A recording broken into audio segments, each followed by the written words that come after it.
Eu falei, quem sabe eu vou pra arte, né? Quem sabe eu vou conseguir expor tão bem quanto eles, né? Situação em guerra, por exemplo, o cara que presencia mais tragédia, ele tem mais chance de ficar com transtorno pós-traumático do que o cara que presencia, sofre também a lesão física, por exemplo, tem um braço amputado, né? Paradoxalmente, essa pessoa fica menos traumatizada. É justamente essa estatística, né? Que você falar em suicídio, você perguntar se a pessoa no pronto-socorro tá tendo ideação suicida, tá pensando em se matar, não tem nada, você não vai estimular ela a se matar falando isso. Porque às vezes, antes do suicídio, nós começamos a pensar em morte.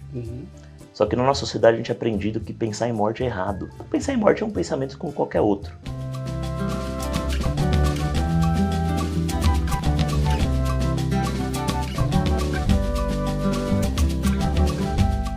Olá, eu sou Zé Guilherme e você está aqui comigo no canal Entre Meios, um canal de entrevistas com novidades toda quarta-feira. E este mês nós estamos aqui com a campanha do Setembro Amarelo 2024, que é uma campanha de prevenção ao suicídio. Todos os convidados do mês, toda quarta-feira, teremos um convidado falando sobre o tema saúde mental e prevenção ao suicídio. A campanha de Setembro Amarelo acontece de 1 a 30 de setembro, sendo que o dia 10 de setembro é considerado o Dia Mundial de Prevenção ao Suicídio. E já que você está aí, eu quero te convidar para se inscrever no canal, clicar no sininho para receber as notificações toda semana com antecedência, comentar e curtir. E vem com a gente toda quarta-feira, Setembro Amarelo 2024. Se precisar, peça ajuda. E hoje eu tenho a grata satisfação de receber aqui para bater um papo comigo, para conversar sobre temas de muita importância. Nós estamos aí no mês de atenção à campanha do Setembro Amarelo, Prevenção ao Suicídio, e hoje nós vamos conversar um pouco mais sobre essa questão e a importância de darmos atenção a esse tema. É um tema extremamente sensível e importante para que se possa abordar. E a minha satisfação de hoje é receber aqui o Dr. Pedro Cury Moisés, que é médico psiquiatra formado pela Santa Casa de Medicina, além de outras questões. Daqui a pouco a gente conta um pouco mais. Pedro, é um prazer recebê-lo. Fique à vontade, sinta-se em casa, a sala é sua. Prazer também, Zé. Muito obrigado pelo convite. Eu já te falei, né, que eu não tenho muita prática nisso, mas eu fico muito honrado de você ter considerado ouvir as minhas palavras sobre o tema. Então, importante. O prazer é todo meu, é uma satisfação e quero agradecer desde já, de antemão, a sua disponibilidade por tirar um pouco do seu tempo e vir aqui conversar comigo. Eu sempre começo a entrevista, antes de entrar no tema mais específico, pedindo para o convidado contar um pouco de quem é essa pessoa que está aqui, né? Quer dizer, Pedro Moisés, que é médico, psiquiatra, mas tem outros interesses. Quem é, de onde vem, família, enfim, aquilo que você possa nos contar sobre você. Vamos ver, organizando, né? Hoje eu tenho 34 anos, eu sou aqui de São Paulo, capital, né? Então da selva de pedra. Eu tive a sorte de ter família no interior, então sempre consegui ter um pouco também de uma liberdade, que eu acho que hoje a gente não tem mais, né? Aqui na cidade de São Paulo, tanto pela segurança quanto pela dinâmica. E desde pequeno eu me interessei por várias questões, né? Eu acho que eu diria mais existenciais, assim, né? Principalmente a partir da adolescência. Então ali com 15, 16 anos eu não sabia muito o que fazer, né? Comecei a flertar com história, com publicidade, com filosofia. Daí eu tinha interesse pela arte, eu tenho um tio que já trabalhava com cinema, né? Minha mãe também gosta de pintar quadros, né? Outras tias-avós também são artistas. Eu falei, quem sabe eu vou pra arte, né? Quem sabe eu vou conseguir expor tão bem quanto eles, né? Não deu muito certo, mas eu consegui fazer uma faculdade de cinema, que eu acabei fazendo. Eu gostei muito, na verdade, da formação humanística e também de arte mesmo, de um olhar mais artístico, apesar de não ter uma habilidade tão boa quanto eu gostaria de ter. Eu acho que foi importante mesmo assim para conseguir ter mais contato com a expressão artística, de qualquer forma. Eu acabei descobrindo que o que eu mais gosto dentro da arte é escrever mesmo, apesar de eu ter enveredado pela fotografia dentro do cinema, mas eu acho que a literatura deixa a gente imaginar mais. Né? Mas eu fiz as pazes com isso na época já mesmo e decidi tomar outras decisões. Ainda tinha outras escolhas para fazer. E uma das escolhas que sempre me saltou assim foi a medicina e particularmente dentro da medicina a psiquiatria, né? E depois fui me interessar pela psicanálise também. Daí na medicina acabei indo para Campinas. Foi a primeira vez que eu saí da cidade de São Paulo para morar, né? Fiz 6 anos lá na Unicamp, foram ótimos 6 anos, né? Uma vida no interior é bem diferente. Apesar de Campinas ser uma cidade grande, a Unicamp, ela parece um bairro, assim, né? Um bairro muito afastado. Então parece que é uma cidade do interior mesmo. E foi onde eu tive contato com uma psiquiatria também, de uma forma, e também com outras vivências, né? Uma vivência universitária, uma vivência de universidade pública, né? Então com outros tipos de pessoas que não tinha, por exemplo, na faculdade particular.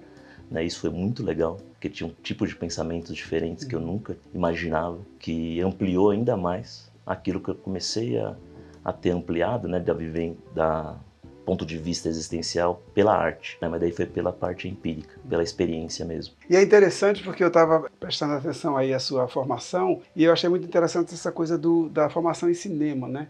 Quer dizer, o interesse pela arte acabou desembocando no cinema e de alguma forma eu faço, isso na verdade é uma divagação minha. Quando eu vi seu currículo, sua formação, sua história, eu fiz uma relação, não sei se faz muita lógica, mas eu me lembrei imediatamente da doutora Anísia da Silveira, que dentro da área da saúde mental, ela dirigiu o trabalho dela todo para a questão da expressão artística, né? Quer dizer, os pacientes eram estimulados a desenhar, a pintar, a fazer arte como uma forma de botar para fora todas as suas fantasias, todos os seus demônios, entre aspas. E aí eu falei, olha que interessante, ele vem de um percurso de cinema, aí vai para medicina, para psiquiatria, e de certa forma, com certeza, essa tua experiência com uma formação em cinema te ajuda a pensar as questões existenciais do ponto de vista artístico, ou estou enganado? Não, com certeza. E você falou de expressar os demônios, né?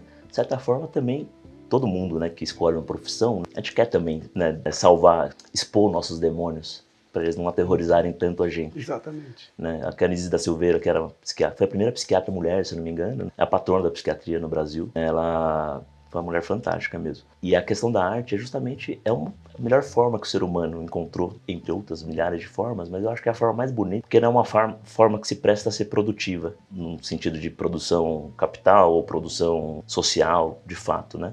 É uma questão que primariamente é de expressão, né? De redenção dos próprios demônios, né? Exatamente. De certa forma, eu acho que o cinema me ajudou a escolher também a medicina, porque eu vi que parte dos meus demônios, né, eles seriam expressados através do auxílio de outras pessoas. Isso me ajuda muito.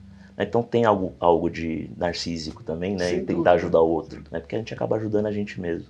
Acho que todos nós que temos uma formação voltada para o cuidar do outro, em primeira instância a gente está cuidando da gente. Até porque para cuidar do outro você precisa saber em que lugar você está. Você precisa ter consciência das suas gavetinhas e aonde as coisas estão em cada gaveta, né? Eu me lembro que uma das primeiras vezes que eu fiz análise na minha vida, a minha analista, ela muito didaticamente, para me explicar o que a gente ia fazer no consultório, na análise, ela me fez essa imagem. Ela falou, pensa num armário grande, cheio de pequenas gavetas, muitas gavetas.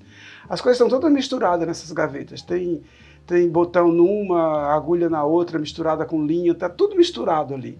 Então o que a gente vai fazer é botar os botões na gaveta dos botões, a linha na gaveta das linhas, as agulhas na gaveta das agulhas, a tesoura nas gavetas das tesouras. A gente vai colocar aí. Não significa que elas não possam se misturar em algum momento, mas a gente vai ter consciência de onde estão todas essas coisas dentro desse armário, que ali existem esses elementos. E aí é uma imagem que eu fiquei com ela para o resto da vida, né? Então sempre que eu estou em algum momento assim, de reflexão, de questões pessoais, da vida de uma forma geral, eu paro para pensar e falo, qual é a gaveta que está desorganizada? Aonde foi que eu misturei as coisas e como é que eu faço para recolocá-las no lugar? Onde estão meus botões, né? Exatamente, ou pelo menos saber onde estão meus botões, né? Então é uma imagem que eu fiquei para o resto da vida. E voltando, eu estava falando disso justamente porque eu acho que nós que temos formação na área de saúde ou de cuidado com o outro, a gente tem essa coisa de muito antes o cuidado consigo mesmo, né? Quando eu fui fazer faculdade de psicologia, eu fui muito mais pensando em me entender para poder depois entender o outro. Então eu acho que isso faz com que a gente torne um profissional mais empático e de maior qualidade. Quando você consegue se compreender minimamente, é mais fácil de conseguir ter empatia pelo sentimento do outro, né? Tem até no mito, um dos mitos abordados, né, pelo Jung, né, da psicologia analítica, né, tem o do curador ferido, né, que todo curador tem dentro de si, né, um paciente, né, que essa é a melhor forma mesmo. Então é uma forma que você usa o seu curador ferido, né, sua ferida, em prol do outro, e que daí retorna em prol de você mesmo. Sem dúvida. Bom, graduado em cinema pela FAAP, depois você foi para medicina na Unicamp. Isso. E em que momento surgiu o interesse pela psiquiatria? A psiquiatria, já no começo da faculdade de medicina, eu já tinha interesse por psiquiatria. Eu pergunto isso porque pelo que eu sei, pelo que eu conheço, o volume de alunos, o contingente de alunos de medicina que se interessam pela área psiquiátrica é bem pequeno em comparação às outras especialidades. Então, sempre que eu conheço um psiquiatra, eu me ponho curioso de saber quando e como surgiu esse interesse pela psiquiatria, tendo em conta que a medicina tem uma gama imensa de possibilidades e por que a psiquiatria? É interessante você falar isso também, porque agora, nos últimos 5 anos, na verdade, até 5 anos atrás, realmente era essa linha. A minoria sempre prestava psiquiatria. Tanto que as provas não eram concorridas, você estudava fácil, passava, né? Mas faz 5 anos, 5, 6 anos que do nada não, acho que o mundo em geral está prestando mais atenção na saúde mental, então a demanda aumentou vertiginosamente e o interesse para a psiquiatria aumentou também. Que maravilha. Então a concorrência assim, na residência está igual a algumas áreas das mais concorridas, dermatologia, que bom, isso é muito bom. Oftalmologia. É bom, eu acho bom também, vai atrair perfis diferentes para o exercício psiquiátrico, a gente vai ver o que vai dar, né? Eu não sei ainda dizer, mas eu acho que só de ter um interesse maior na área, eu acho muito benéfico, socialmente falando. Eu acho interessante isso, porque eu me lembro que quando eu fazia faculdade de psicologia, lá na década de 80, era raríssimo você encontrar um bom psiquiatra para encaminhar um paciente, ou até mesmo ter o devido respeito da área médica, psiquiátrica ou clínica geral com relação ao que se fazia no consultório de psicologia. Foi uma luta bastante consistente aí e conseguir respaldo, né, respeito. E eu sempre tive o hábito, quando a clinicava, de parcerias com psiquiatras, porque às vezes um paciente, você identificava claramente que precisava de um diagnóstico psiquiátrico, você precisava recorrer a um profissional que você pudesse fazer uma parceria, e no princípio era bem difícil, era bem complicado. Até pelo número absoluto, né? Exatamente. Quanto pelo... Sim, sempre vão ter profissionais, eu acho que ruins em qualquer profissão, mas eu acho que tendo mais psiquiatra fica mais fácil de filtrar, né? De filtrar. Exatamente. E aí você veio com esse interesse pela psiquiatria. Você foi para Santa Casa. Daí eu fui para Santa Casa. Na verdade, eu parei um ano. Foi justamente no ano da pandemia que começou. Aí eu fui trabalhar lá no norte do país, né? Da pandemia, né? Foi uma experiência um pouco traumática no sentido de ver como é difícil a saúde no nosso país, né? E como a pandemia foi assim desesperadora em alguns lugares, né? Porque no norte, né? Como não teve isolamento social, até porque não era possível. Pela própria geografia, né? Pela própria geografia, não, e pela condição de vida, né? Ninguém mora sozinho lá para conseguir, né? E então os picos da doença foram muito vertiginosos, altos. Morreu muita gente e logo passava. E a gente às vezes chegava depois. A ideia era muito trágico, assim, ver o que acontecia. Então eu fui lá para Belém, para Manaus, para Boa Vista. Eu até cheguei para São Gabriel da Cachoeira, que é bem lá na tríplice fronteira, né? Colômbia e Venezuela e Brasil. Só que lá já tinha passado. Então você via, né? Tipo, o reflexo disso. Né, famílias um pouco desoladas, né, com a repercussão psíquica disso. As sequelas da sequelas. Covid, né? Até porque, concretamente, a Covid deixa, dependendo da pessoa, deixa sequelas mais ou menos graves, dependendo do estado que a pessoa foi afetada pela doença. Né? Mas é que eu acho que, talvez pelo meu viés também, eu acabo vendo mais sequelas psíquicas, existenciais também. Né, porque foi uma coisa que não tem muito sentido, né? Se você for ver...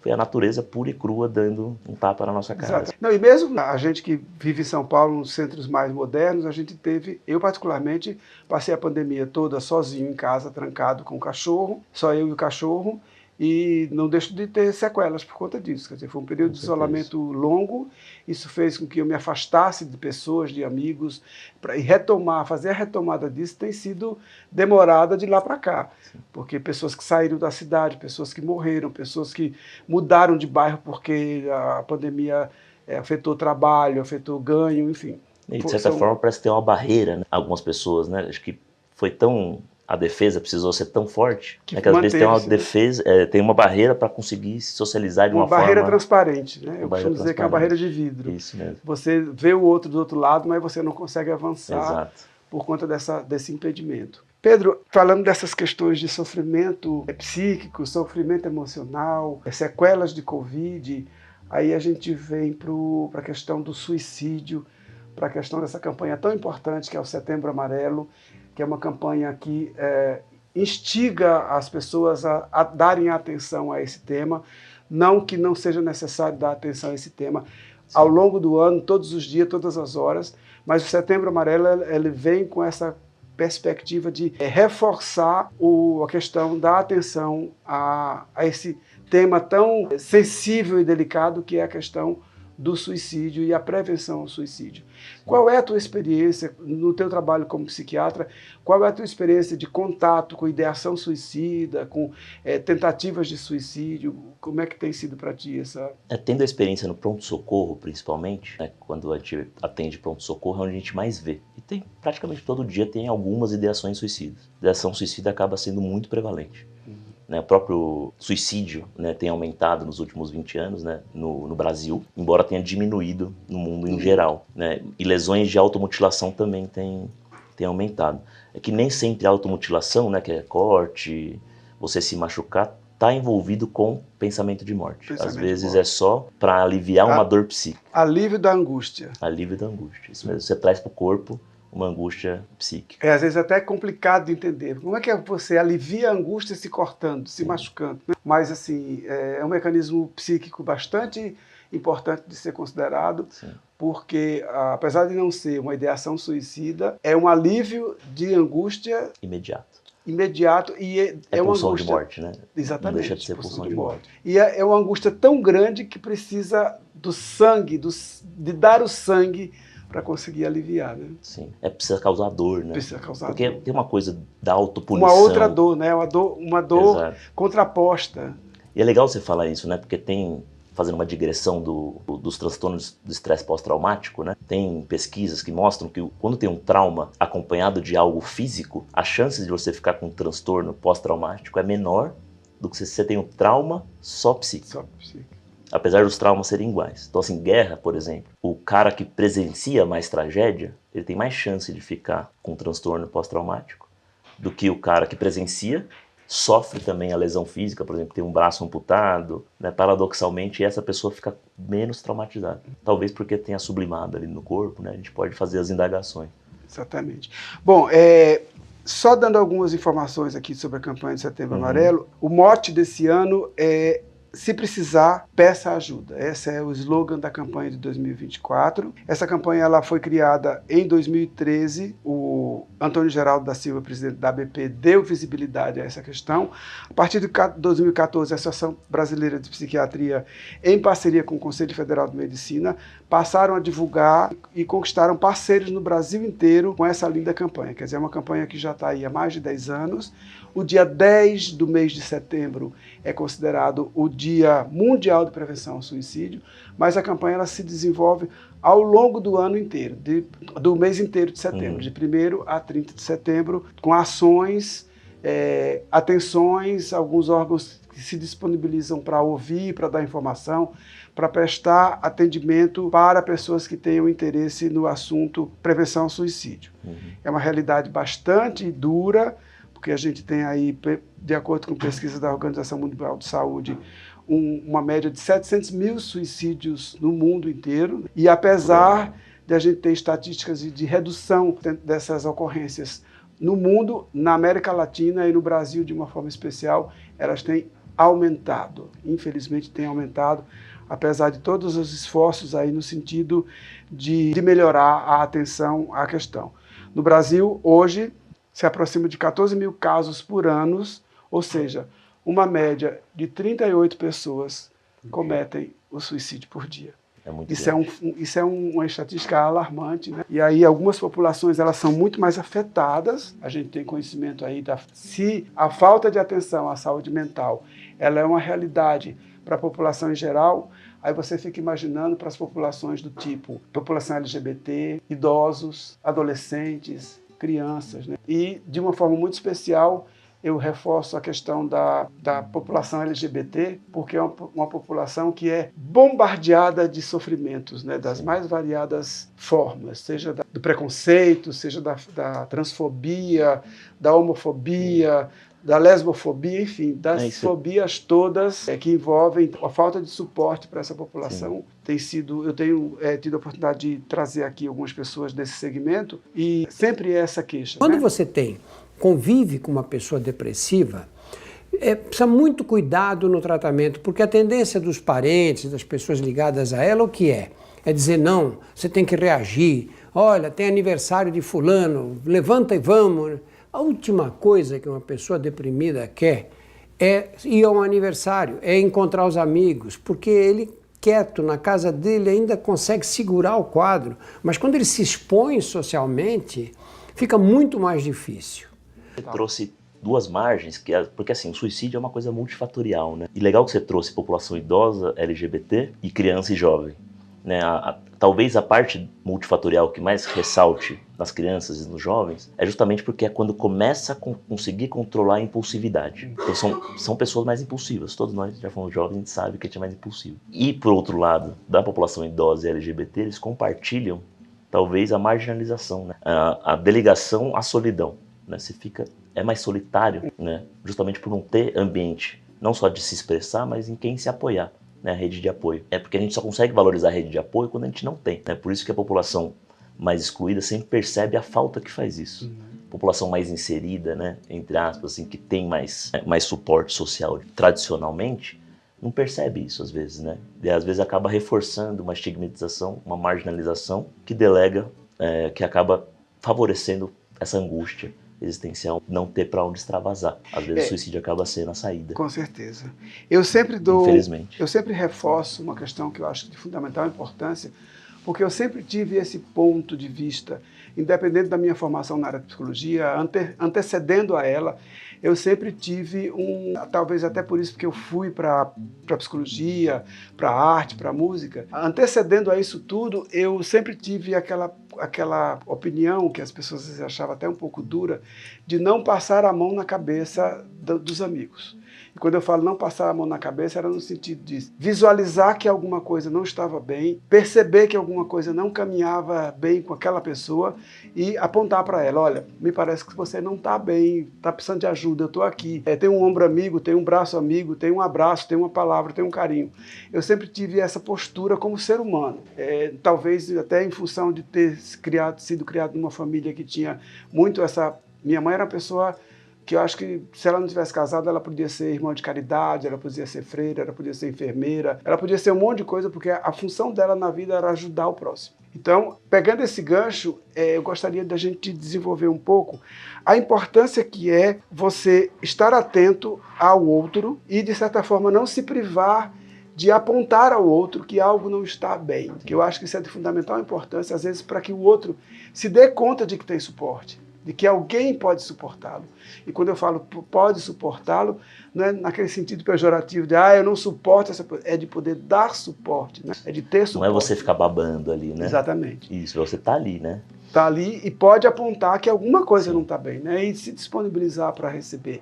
Eu acho que existe um estigma muito pesado com a questão da ideação suicídio, até mesmo a tentativa de suicídio, sim, que não vou tocar no assunto porque... Vai que estimula, né? Vai que estimula, e não é isso, né? Pelo contrário, tocar no assunto pode ser a válvula de escape de você detonar o pedido de ajuda do outro, ou que o outro possa ter a sensação, a possibilidade de entender que tem saída, sim, tem para onde e de compreender a quem recorrer. Né? E de perceber que o outro compreende. Né? Exatamente, a empatia, né?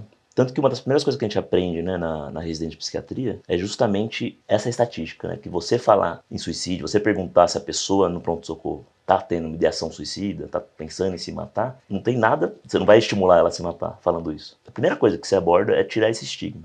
Só que ele é muito prevalente na sociedade, né? E é muito difícil mesmo. Muito paciente que eu pergunto, né, você pensa em morte? Porque às vezes antes do suicídio nós começamos a pensar em morte. Uhum.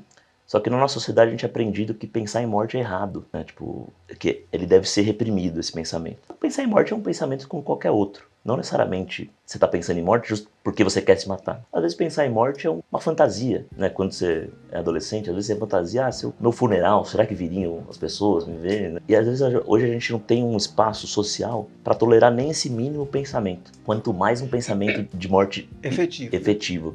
Então imagina que difícil, né? Se a gente não tem espaço nem para falar. Assim, eu não tô pensando só em sucesso, né? Só em ser um bom profissional, ou só em ganhar dinheiro, ou só em performance. Tô pensando, às vezes, em questões existenciais. Tô pensando em pulsão de morte, tô pensando em qual o sentido disso tudo. A gente não tem onde falar sobre isso. A gente tem que falar só sobre projetos, só sobre futuro.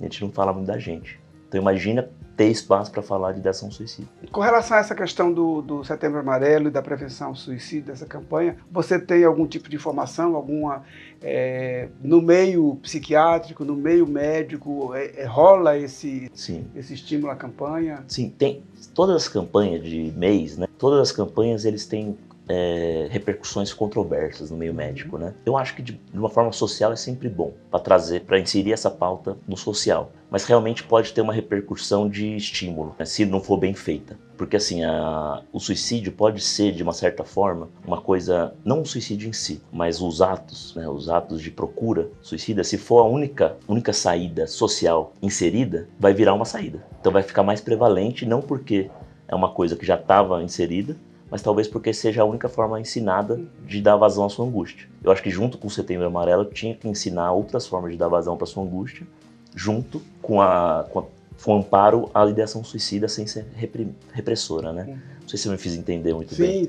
Você vai ter um apoio sempre. Eu acho que o fato de você mostrar que tem muita gente com ideação suicida, teoricamente já deveria aliviar um pouco. Isso já é muito bom. Mas mostrar que o caminho para a angústia é sempre o suicídio, ou seja, isso pode ser perigoso.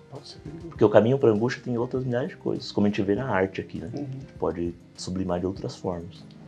Eu costumo dizer que a arte salva, né? Para mim ela foi desde muito cedo, eu não sei explicar, não é uma coisa que eu tenha racionalmente como explicar, mas a arte ela foi entrando na minha vida de uma forma inconsciente, mas certamente não por acaso. Como já dizia o Dr. Freud, nada é por acaso. Existe sempre uma razão para o mecanismo psíquico seguir um determinado rumo, um determinado caminho. Mas a arte ela foi entrando na minha vida e eu hoje me dou conta de que ela foi uma salvação, porque ela me tornou uma pessoa mais expansiva, uma pessoa mais para fora, uma pessoa mais extrovertida. Ela foi me trazendo possibilidade de botar para fora a minha angústia, as minhas angústias.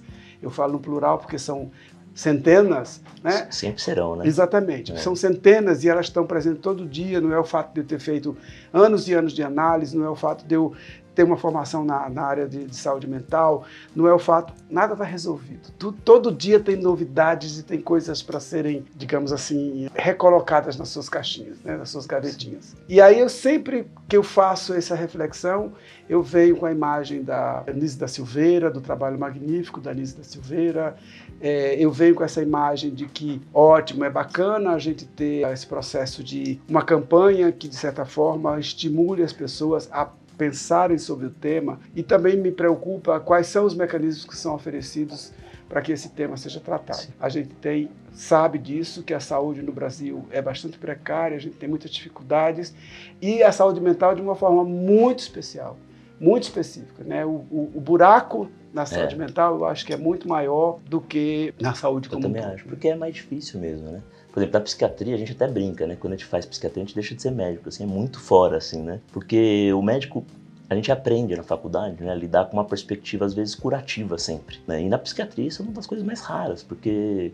às vezes, como curar o que é o ser? Né? Você não tem que curar o que é o ser, né? Mas socialmente existe essa expectativa, né, que eu falei da performance, né? E acabam, às vezes, abordando a questão da saúde mental com esses expoentes, né? Suicídio, psicose, violência, né? Que tem que ser abordado, sim, mas tem toda uma gama de sofrimento que às vezes é existencial, que a gente não dá vazão, que daí a gente deixa a pessoa entre a repressão social da demanda de perfeição ou a saída aguda para a doença mental, sendo que o sofrimento faz parte da maior parte da nossa existência. Eu acho que aí que está o maior buraco da saúde mental, de certa forma, que ou é a loucura, né, ou é perfeição social, né? Só que isso é o mínimo do mínimo de cada forma existencial. Tem infinitas outras, que todas elas incluem sofrimento, de certa forma. Então assim, a gente só tolera o sofrimento às vezes, é um avanço já, mas só quando ele é muito agudo, né? Daí a gente acaba, não, ele precisa de ajuda, né? Só que daí a gente acaba estigmatizando paradoxalmente essa pessoa. A gente retira dos que demandam a perfeição.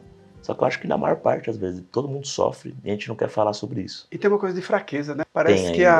Parece que o fato de você procurar uma consulta psiquiátrica ou um serviço de psiquiatria ou de psicologia tem aquele estigma de assim, essa pessoa é fraca, não está conseguindo dar conta. É uma coisa muito, muito forte isso, né? É até meio ambivalente, na verdade, porque tem o estigma, justamente nessa camada que tem essa demanda para ser perfeito, aquela que reprime todo tipo de sofrimento, mas também tem aquele negócio dos diagnósticos que hoje estão sendo valorizados, né? Daquela coisa meio romantizada. Exatamente. Que daí você consegue, você se desresponsabiliza das suas atitudes, né? Então você fala, não, tudo era o meu autismo, né? Tudo era o meu TDAH, ou tudo era o meu... Exatamente.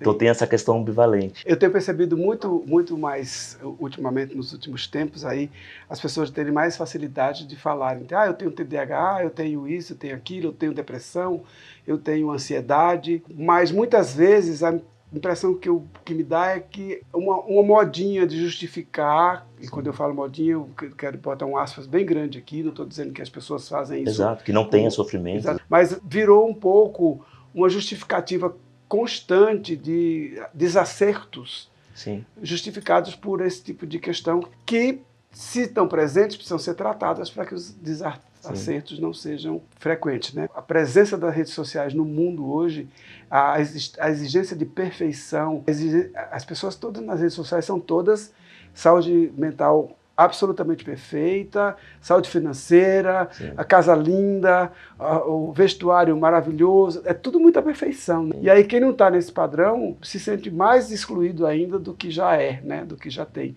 E é mais uma angústia para dar conta. Exatamente. Bom, eu queria aproveitar hoje e fazer uma dica aqui de um livro, dentro do contexto das dicas que eu faço toda semana. Esse livro é especificamente sobre suicídio, Escutas do Silêncio, da Fernanda Marchetti, a organizadora. São vários textos, várias escritas de profissionais das mais variadas áreas da saúde mental, tratando dessa temática tão delicada que é o suicídio. Se você é curioso, se você tem vontade de conhecer um pouco mais, de saber um pouco mais sobre o que se pode fazer com relação à prevenção, aos cuidados com esse tema tão delicado que é o suicídio, dá uma olhada nele. Suicídio Escutas do Silêncio, organizado por Fernanda Marchetti.